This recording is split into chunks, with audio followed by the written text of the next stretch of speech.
আসসালামু আলাইকুম ওয়া রাহমাতুল্লাহি ওয়া বারাকাতুহু। আলহামদুলিল্লাহ, আমরা আজকে আপনাদের মাঝে যে পড়াটা তুলে ধরছি সেটা হচ্ছে সূরাতুল লাহাব।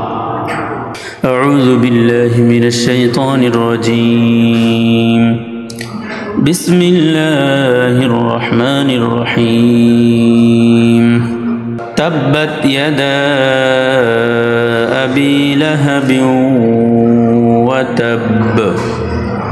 تبت يدا أبي لهب وتب ما أغنى عنه ماله وما كسب ما أغنى عنه ماله وما كسب سيصلى نارا ذات لهب سيصلى نارا ذات لهب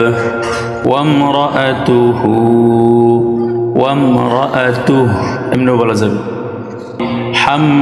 حمالة الحطب حمالة الحطب في جيدها حبل من مسد في جيدها حبل من مسد صدق الله العظيم।